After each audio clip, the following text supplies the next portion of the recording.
4 times a year, close to 20 top creative leaders from around the Leo Burnett network gather for the GPC, or Global Product Committee. They might meet here, here, here, or even here.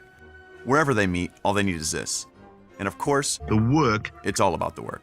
For 5 days, this group will watch, analyze, discuss, debate, argue, and agree on The work. Scrutinize every aspect of the work. Art direction, copywriting, production, strategy, media, and of course, the big idea. To test our agency's product and ensure it remains best in the world, bar none, Lesty demands we take his name off the door. So whose brilliant idea was this? Hank Feely and Donald Gunn, who organized the International Creative Management Group in 1984. 9 years later, under the leadership of Michael Conrad, this became the GPC. While we cheered, we had to ask, how do we objectively measure something as subjective as advertising? The solution? A 10-point scale. Clear standards and definitions to help assess the work fairly. The top? A 10. Best in the world, bar none. The bottom? One fearsome word. The number 7 emerged as a benchmark, a caliber lauded for excellence in craft. But almost suddenly, a daunting new landscape emerged. New platforms, media, and technologies changed the game. Advertising as we knew it, stale, unwanted, and dismissible. Leo Burnett answered with Humankind, a bold new philosophy. At its heart, 2 core convictions. Brands must be centered on a meaningful human purpose, and we must strive to create acts, not ads.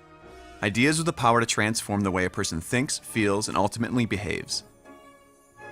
The tried and true scale was revised to measure our humankind conviction. A 7, an inspiring idea, beautifully crafted. In other words, a humankind act. An 8, work that changes the way people think and feel. And 10, a pinnacle reserved for work capable of changing the world. So how does a GPC actually work? Each quarter, a select delegation convenes for 5 full days of judging. Led by Global Chief Creative Officer Mark Tutzel, the group views and evaluates more than 500 efforts, piece by piece. Judges discreetly key their scores. After 10 to 15 pieces of work, screening is paused. Averages are revealed and the dialogue begins. Merits are lauded and room for improvements noted. It's a rewarding and inspiring week.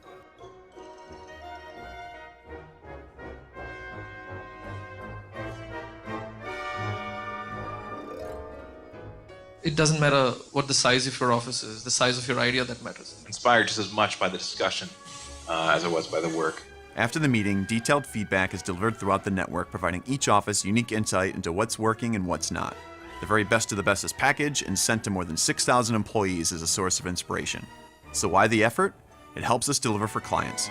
Work that scores a 7 has a 50% greater chance of meeting business objectives. It raises the bar. 7+ scores have increased nearly 60% since we started the GPC. And it gives us a competitive advantage. Over the past 10 years, Leo Burnett has had more offices contributing to its total points in the Gunn Report than any other agency network. While it might not change the world, the GPC has changed the way we think and feel about our most important asset, the work. And at the heart of it is obsession. And I think if the more obsessed we collectively become, the stronger we'll be at the end of the day. Keep right on with what you were doing, but more of it.